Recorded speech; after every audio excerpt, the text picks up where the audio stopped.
घरेलू कुदरती इलाज कौन से हैं जो रेमिटैड आर्थराइटिस को ठीक करने में मददगार साबित हो सकते हैं? यही वो मौजू है जिस पर हम आज की वीडियो में बात करेंगे। इस वीडियो में मैं आपको 3 मुअस्सिर हिकमत अमलियां बताऊंगा जिन्हें आप आज ही घर पर कुदरती तौर पर रेमिटैड आर्थराइटिस के लिए शुरू कर सकते हैं ताकि सोजिश को तेजी से कम किया जा सके। हम साइंसी तहकीक का भी जायजा लेंगे और तफसील से बताएंगे कि रेमिटैड आर्थराइटिस की अलामात को कैसे हल किया जा सकता है। अस्सलाम अलैकुम सबको, मैं डॉक्टर चानो दसरी हूँ। मैं अपने क्लाइंट्स को माइंड गट्टामोनिक तरीका इस्तेमाल करते हुए उनकी कुव्वत मुदाफ़ियत की सोजिश और निज़ाम हाजमा की खराबियों को हल करने में मदद करता हूँ। इस क्लिनिकल तरीक़ाकार ने मेरे हज़ारों मरीजों को उनकी अलामात हल करने में मदद दी है, कुछ को सिर्फ 6 हफ्तों में बगैर किसी पेचीदा महंगे इलाज के। अगर आप वाकई रेमिटैड आर्थराइटिस का मुस्तकिल हल तलाश करने और तेज़ी से नताइज हासिल करने में संजीदा है, तो नीचे दी गई तफसील में मौजूद लिंक को ज़रूर देखें, जहां मैं आपको वो प्रोटोकॉल्स बताता हूं जिन्होंने मेरे क्लाइंट्स को 6 हफ्तों में सेहतयाब होने में मदद दी। आप इस वीडियो के नीचे दिए गए लिंक से इसे हासिल कर सकते हैं और मुझे यकीन है कि ये आपके लिए बहुत फ़ायदेमंद साबित होगा। ये लिंक आपको एक सफ़े पर ले जाएगा जहां आप अपना ईमेल दर्ज करेंगे और रेमिटैड आर्थराइटिस को रिवर्स करने की मुफ्त तरबियत हासिल करेंगे। इसमें आपको हर वो चीज़ मिलेगी जो आपको जानने की ज़रूरत है, जिनमें मुफ्त रहनुमा किताबें, मददगार केस स्टडीज शामिल हैं। ऐसे लोगों की कहानियां जो आप ही की तरह अपनी बीमारी को हमेशा के लिए रिवर्स कर चुके हैं और अब सेहतमंद हैं। इसके साथ एक मुकम्मल और काबिल अमल मंसूबा शामिल है जिसके जरिए आप ये सब कुछ खुद घर पर कर सकते हैं। बस सफ़े के ऊपर अपना ईमेल दर्ज करें और शुरुआत करें। तो ज़रूर उसको चेक करें। जो मवाद आप इस वीडियो में देखने वाले हैं वो बराह रास्त मेरी माइंड गट्टामोनिक अकेडमी से लिया गया है, जहां अब जैसे लोग सीखते हैं कि रेमिटैड आर्थराइटिस की अलामात को हमेशा के लिए कैसे शिकस्त दी जाए, चाहे तशखीस वाज़ेह ना भी हो। अब मैं आपको बताऊंगा कि 3 आसान कुदरती घरेलू इलाज कैसे शामिल किए जाएं ताकि रेमिटैड आर्थराइटिस की सोजिश को तेजी से कम किया जा सके। मैं आपको इन तरीकों के पीछे मौजूद साइंस भी दिखाऊंगा कि असल में क्या काम करता है और किन चीज़ों से बचना चाहिए। इसके अलावा मैं आपको कुछ मुफीद मशवरे भी दूंगा कि कैसे आगाज करना है और रेमिटैड आर्थराइटिस की सोजिश से निपटने के लिए अपनी हिकमत अमली कैसे तरतीब देनी है। अब आगे बढ़ने से पहले लाइक और सब्सक्राइब करना ना भूली और नोटिफिकेशन बेल को दबाएं ताकि आप अपडेट रह सकें। ये वीडियोस हर इस शख्स के लिए लाजमी देखने वाली हैं जो रेमिटैड आर्थराइटिस की अलामात को हमेशा के लिए खत्म करना चाहता है, और ये वाकई मुफीद मालूमात है जो शायद आपको कहीं और ना मिले। अब रेमिटैड आर्थराइटिस के लिए कुदरती घरेलू इलाज के मौजू की तरफ आते हैं। जो सबसे बड़ी गलती मैं लोगों में देखता हूं वो ये है कि वो सिर्फ दवाएं लेने या अपने डॉक्टरों पर इन्हिसार करने में ही उलझ जाते हैं। अगरचे एक अच्छा मुआलिज होना बहुत अच्छी बात है, लेकिन हकीकत यह है कि आपके अपने इख्तियार में कई अहम तरीके हैं जिनसे आप सोजिश को कम कर सकते हैं, जो रेमिटैड आर्थराइटिस की अलामात पर बहुत ज्यादा असरअंदाज होते हैं। और आप सोच रहे होंगे ये इलाज क्या है? तो आइए कुदरती घरेलू इलाज के बारे में बात करते हैं और उन 3 अवामिल पर गुफ्तगू करते हैं जिन्हें आपको रेमिटैड आर्थराइटिस की सोजिश हल करने के लिए बेहतर बनाना होगा। ट्रेनिंग के दौरान हम कई सालों तक हफ्ते में 80 से 100 घंटे काम करते थे, इसलिए मैंने यकीनी तौर पर तवील अरसे तक नींद की कमी का तजर्बा किया है और मैं कह सकता हूं कि नींद की कमी वाकई सेहत पर बुरा असर डालती है। मेरे बहुत से दोस्त और खानदान वाले भी सख्त नौकरियां करते हैं और बच्चों और घर वालों की देखभाल करते हैं, इसलिए अच्छी नींद को तरजीह देना मुश्किल हो सकता है। लेकिन दरअसल अच्छी नींद हासिल करना इतना मुश्किल नहीं है। नींद के मामले में कुछ कड़वी हकीकतें हैं जिनका सामना करना जरूरी है। अपनी ज़ाती ज़िंदगी में मैंने सोजिश की तकरीबन हर अलामत का तजर्बा किया है, इसलिए नींद का मौजू मेरे दिल के बहुत करीब है और मुझे उम्मीद है कि मैं इस मसले पर कुछ रोशनी डाल सकूंगा। ये बात सामने आई है कि नींद के मसाइल इतने आम हैं कि सिर्फ 1/4 बालिग अफराद ही मुसलसल अच्छी नींद लेने की रिपोर्ट करते हैं। बाकी 75% लोग मसाइल का सामना कर रहे हैं, बाज़ औकात रोज़ाना की बुनियाद पर। हम जानते हैं कि नींद में खलल कोर्टिसिवल ट्यूमर नेक्रोसिस फैक्टर अल्फा और अंट्रोल्यूकिन 6 में इजाफे की वजह से सोजिश का बाइस बनता है। लेकिन क्या आप जानते हैं कि नींद में खलल सोजिश के सबसे ताकतवर इपिजीनेटिक मुहर्रिकात में से एक है? सर्किडैम रिदम हमारे जीन्स के 15% पर कंट्रोल रखते हैं। ये वो कुदरती उतार चढ़ाव है जिसकी पैरवी करने के लिए हमारा जिस्म हमें कहता है।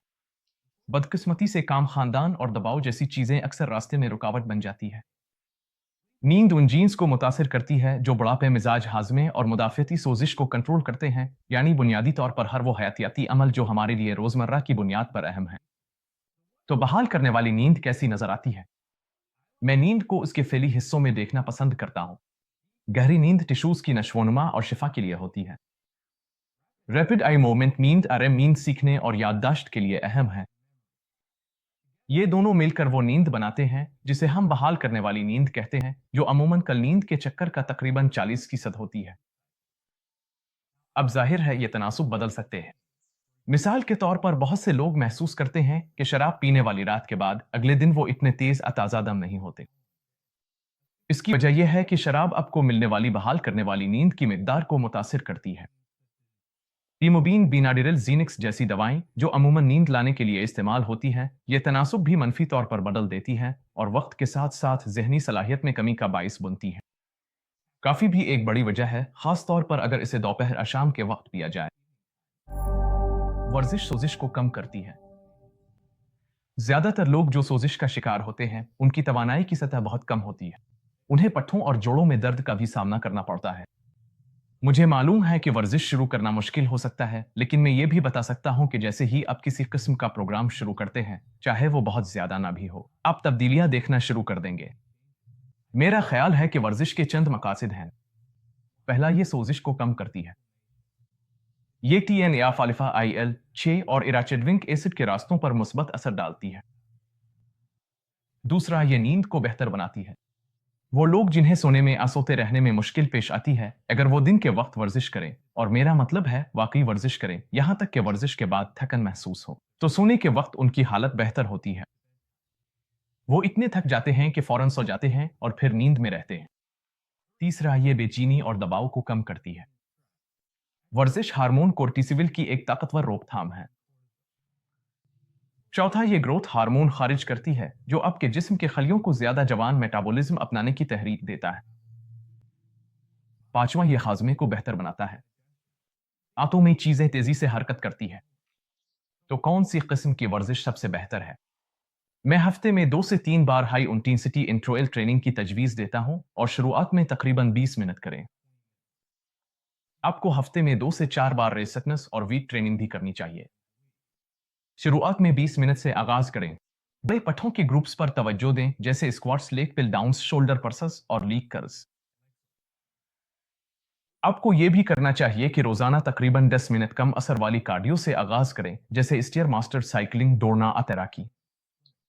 ये इस बात पर मुनहसिर है कि आपके जोड़ अपट्ठे दर्द कर रहे हैं या नहीं। आपको इसके मुताबिक अपनी रूटीन में तब्दीली करनी पड़ सकती है। एक मुकम्मल वर्जिश का शेड्यूल इस तरबियत के दायरा कार से बाहर है, लेकिन बस कुछ शुरू करें और जैसे जैसे आगे बढ़ी अपनी मुकम्मल रूटीन तैयार करें।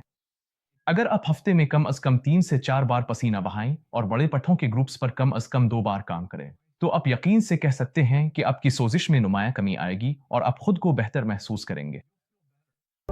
मुझे एहसास है कि जहनी दबाव सोजिश में बड़ा किरदार अदा कर सकता है। एक तो यह कि यह फाइट या फ्लाइट रिस्पांस को मुतहरिक कर सकता है, जिससे आपके जिस्म में कोर्टिसोल की सतह बहुत ज्यादा बढ़ जाती है। यह नींद, खुराक और मजमूई तौर पर जीनियाती अफाल को भी मुतासिर कर सकता है। मैं देखता हूं कि बहुत से लोग मुश्किल नौकरियां करते हैं, माली अदम तहफ़्फ़ुज़ का शिकार हैं, घर पर अपने प्यारों की देखभाल करते हैं। इसलिए बहुत सी जिम्मेदारियां हैं जो आपकी अपनी जात से ज्यादा अहमियत इख्तियार कर गई हैं।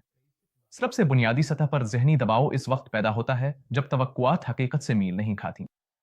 आप तो अपनी तवक्कुआत बदल सकते हैं, जैसे कि खाने की मंसूबाबंदी, कैलेंडर्स, वक्त का इंतजाम, काम दूसरों को सौंपना, हुदूद मुकर्रर करना। आप फिर अपनी हकीकत बदल सकते हैं, जिसका मतलब होगा कुछ जिम्मेदारियों और वादों को छोड़ देना और ज्यादा मुअस्सिर बनना, यानी बुनियादी तौर पर खुद को बेहतर बनाना।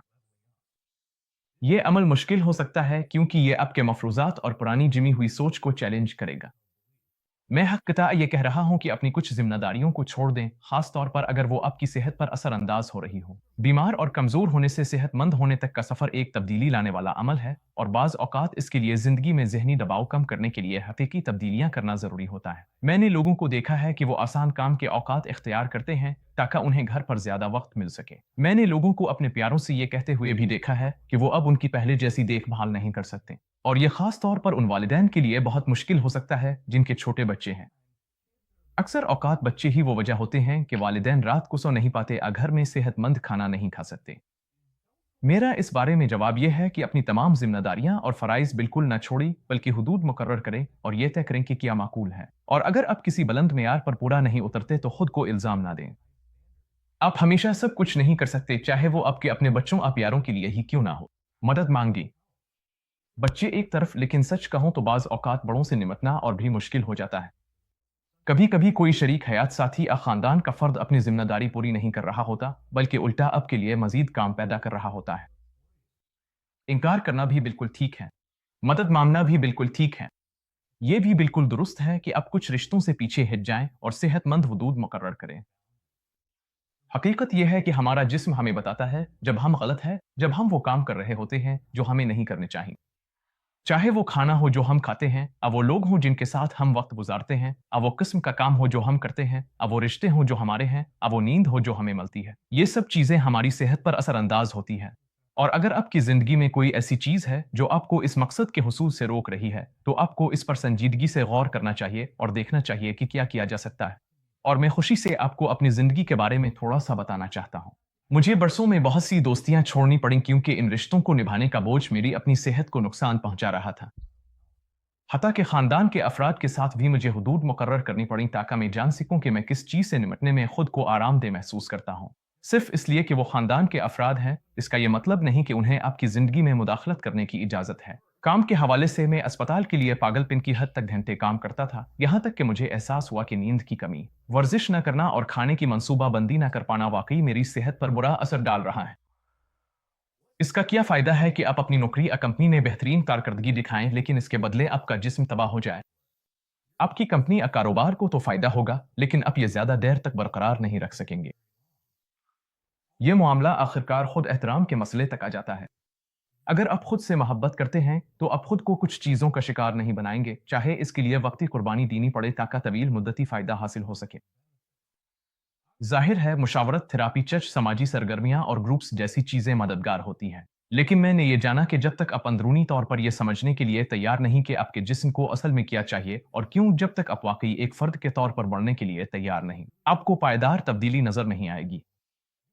अच्छा, मुझे उम्मीद है कि आपको यह वीडियो पसंद आई होगी। अब मैं जानना चाहता हूं आपके लिए क्या चीज मौसर रही है। अपने घर पर कौन सी चीजें आजमाएं जो वाकई रेमिटाइड अलामात को बेहतर बनाती है। नीचे कमेंट्स में मुझे जरूर बताएं। अगर आपको यह वीडियो पसंद आई हो, मेरे चैनल की सपोर्ट के लिए इस वीडियो को अपने प्यारों के साथ शेयर करें और मजीद मुफीद मालूमात के लिए सब्सक्राइब करना ना भूली, खास तौर पर रेमिटाइड आर्थराइटिस के बारे में। ये डॉक्टर चानो दसरी है माइंड गट इम्यूनिटी क्लिनिक से, और मैं आपसे अगली बार मिलूंगा।